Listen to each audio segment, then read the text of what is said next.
Bismillahirrahmanirrahim. Assalamualaikum warahmatullahi wabarakatuh. Alhamdulillah, salatu wassalamu ala rasulillah wa ala alihi wa sahbihi wa man wala wa ba'd.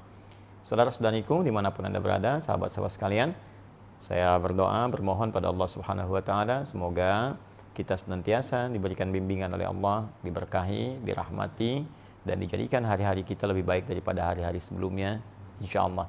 Semoga Ramadan kita saat ini tentunya mendapatkan berkah dari Allah, dan hal terbesar yang kita mohonkan, semoga dosa kita diampuni oleh Allah Subhanahu wa Ta'ala. Kita berjumpa kembali untuk berdiskusi, menjawab beberapa pertanyaan yang teman-teman ajukan. Di hadapan saya ini ada bagian dari kertas pertanyaan. Seperti kami sampaikan, ada sesi pertanyaan yang disampaikan lewat kertas ini yang di majlis-majlis ta'lim. Ada juga yang via online yang masuk ke web Quantum Akhyar, dan juga mungkin ada yang teman-teman cantumkan di channel YouTube, ya, yang di kolom komentar, ataupun beberapa yang mungkin nanti kita siapkan, teman-teman bisa bertanya dan di situ kita coba belajar bersama-sama. Ya, saya tidak bermaksud menggurui untuk menyampaikan jawaban, tapi hanya mengulang apa yang guru-guru kita pernah sampaikan. Baik, kali ini saya akan coba amati dulu barangkali beberapa bagian yang teman-teman sampaikan di YouTube, ya, di channel kita ini. Kemudian kita coba lihat bila ada pertanyaan-pertanyaan atau mungkin masukan-masukan yang saya bisa koreksi, itu akan lebih baik untuk kemudian kita kaji di kesempatan kali ini. Ya, boleh pinjam Mas? Ya. Afwan. Bismillah, coba kita lihat ya. Bismillahirrahmanirrahim. Nah, saya mohon izin ya, saya urutkan dulu. Saya ambil video yang terakhir kemarin ya, yang di-upload. Coba kita lihat dulu. Baik, bismillah. Assalamualaikum Ustadz, nama ana Fulan. Mohon izin saya samarkan namanya ya. Teman-teman sebenarnya bisa lihat juga di sini, tapi saya akan lebih elok kalau saya coba samarkan saja. Dari Kalimantan Selatan, saat ini sudah berusia 27 tahun, lagi proses hijrah dan ingin belajar agama. Adakah pesantren yang bisa menerima ana mengingat usia ana sudah tidak muda lagi? Baik, atau bisa bekerja tempat Ustadz Adi, terserah pekerjaan apa, yang penting bisa sambil menuntut ilmu dan punya lingkungan yang baik. Baik, saudaraku yang insya Allah Allah muliakan, saya sangat senang dengan pertanyaan ini. Ya, berbahagia bahwa ada kekuatan yang bisa Anda dapatkan, hidayah yang telah Allah tanamkan dalam diri Anda, kemudian untuk Anda mulai berubah. Itu anugerah Allah yang nggak semua orang bisa dapati itu. Ya, syukuri itu. Ya, Allah berfirman dalam Al-Quran surah ke-29, ayat ke-69. Ya, walladzina jahadu fina lanahdiyannahum subulana. Orang-orang yang mau berusaha merespon petunjuk dari kami. Jadi Allah sampaikan, saya berikan hidayah nih, saya beri petunjuk untuk berubah. Ya, kadang-kadang ada yang datang lewat pendengaran, kita tiba-tiba sedang duduk dengar azan, kok kenapa bisa dengar gitu? Ya, padahal orang lain nggak dengar, Anda dengar. Ya, tiba-tiba Anda lewat dari pekerjaan, datang hidayah lewat mata, terus lihat masjid, lihat orang sudah berangkat ke masjid. Padahal Anda biasa nggak lewat situ, tapi tiba-tiba lihat orang sholat. Nah, selama ini mungkin pernah terlambat. Nah, itu hidayah. Kalau Anda mau respon itu, Anda mampir ke masjid atau Anda siap-siap untuk sholat, kata Allah, lanahdiyannahum subulana, kami akan tunjukkan jalan-jalan kebaikan yang lain. Ya, jalan untuk mendekat kepada Allah, jalan untuk rajin puasa, jalan untuk senang dengan Al-Quran, jalan mendapatkan rezeki yang halal, jalan mendapatkan rezeki yang cepat. Kalimatnya subul, jamak dari kata sabil. Jadi kalau satu Anda respon, maka yang lain kemudian Allah akan tunjukkan dengan cepat. Nah, ini saya lihat ini ada langkah awal yang Allah kemudian berikan di hati Anda. Anda tinggal meresponnya dengan maksimal dan bermohon kekuatan kepada Allah Subhanahu wa Ta'ala. Maka yang pertama mesti dilakukan adalah, yang pertama, syukuri apa yang telah Allah anugerahkan itu. Yang kedua, semangat dan jadikan ini sebagai prioritas untuk mengisi sisa kehidupan kita. Ya, harus lebih baik dari sebelumnya. Allah janjikan di Quran surah ke-4 An-Nisa ayat yang ke-100. Ya, wa may yuhajir fi sabilillah yajid fil ardi muraghaman katsira wa sa'a. Siapa yang mau berhijrah, ya, mau lebih baik lagi dari sebelum-sebelumnya, ingin dekat dengan Allah, maka Allah janjikan minimal 2 hal kalau masih hidup di dunia. Ya, yang pertama muraghaman katsira wa sa'a. Muraghaman katsira, kemudian 2 sa'a. Ya, saya mulai dari yang kedua dulu, sa'a, kelapangan, ketenangan. Dia orang hijrah itu pertama dapat ketenangan dulu.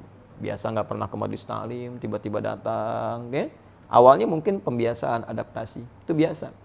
Dari yang dengar dari luar, terus duduk paling belakang, ya, tiba-tiba tertarik pengen ke depan, lama-lama ketinggalan sekali, penasaran gitu, ya, ada rasa gelisah di situ.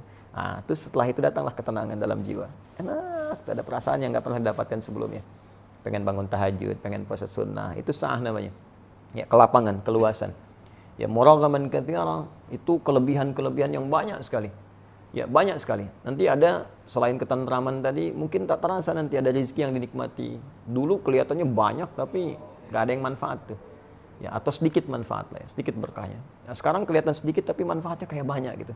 Tenang dapatnya, enak, bisa menikmati, hidupnya nyaman, bisa istirahat, bisa macam-macam, itu muraghaman. Bisa juga bentuknya rezeki yang didapatkan, nambah sesuai dengan keperluan untuk ibadah, untuk ibadah. Nah, kemudian apa yang harus dilakukan oleh teman-teman, terutama yang bertanya seperti ini? Baik, pertama datangi majelis ilmu.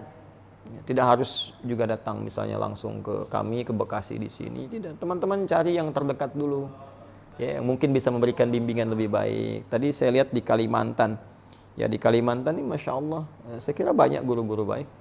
Ada Kiai Haji Muhammad Bakhit, ya saya lihat baik, beliau Masya Allah. Ya, putranya Kiai Haji Ahmad Mughni, ya, dengan Sayyidah Zainab itu Masya Allah. Orang baik, orang tawadhu, ya belajar dengan beliau. Ada juga mungkin guru-guru yang lainnya yang kira-kira bisa memberikan bimbingan langkah-langkah awal. Setelah itu, ya coba kunjungi lagi majelis yang lain.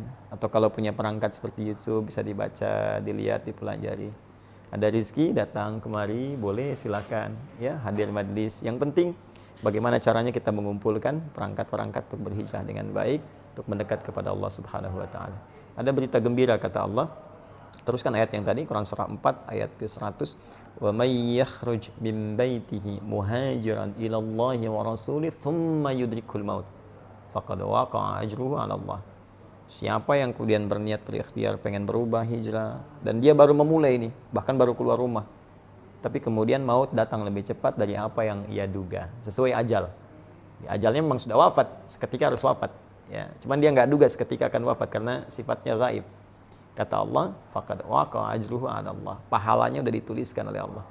Kalau tobat dia diampuni dan langkah pertamanya melahirkan amalan untuk dia. Dia berpeluang mendapatkan kebaikan terbesar dari Allah Subhanahu wa taala, bahkan mungkin surga dengan izin Allah Subhanahu wa taala.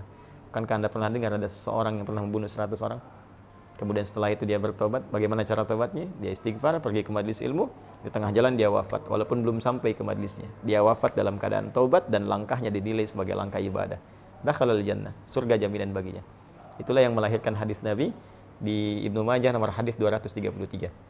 Ya, kata Nabi dari riwayat sahabat Abu Darda radhiyallahu taala anhu, qala Rasulullah sallallahu alaihi wasallam, man salaka tariqan yaltamisu fihi ilma sahhalallahu lahu tariqan ilal jannah.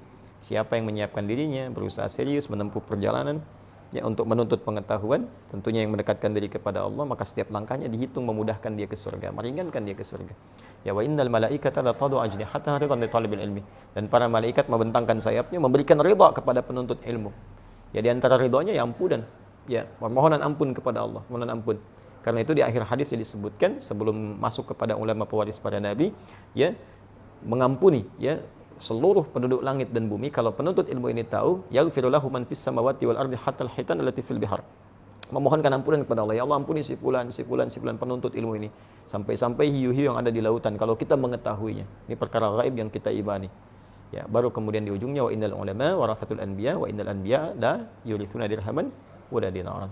Maka carilah para ulama-ulama yang baik di majelis-majelis ilmu itu karena mereka pewaris Nabi. Cari yang pewaris Nabi, bukan yang mohon maaf sekedar hadir, kadang-kadang terlalu banyak canda yang tidak memberikan manfaat atau yang lainnya, maka itu tidak memberikan nilai-nilai ketaatan kepada Allah yang maksimal.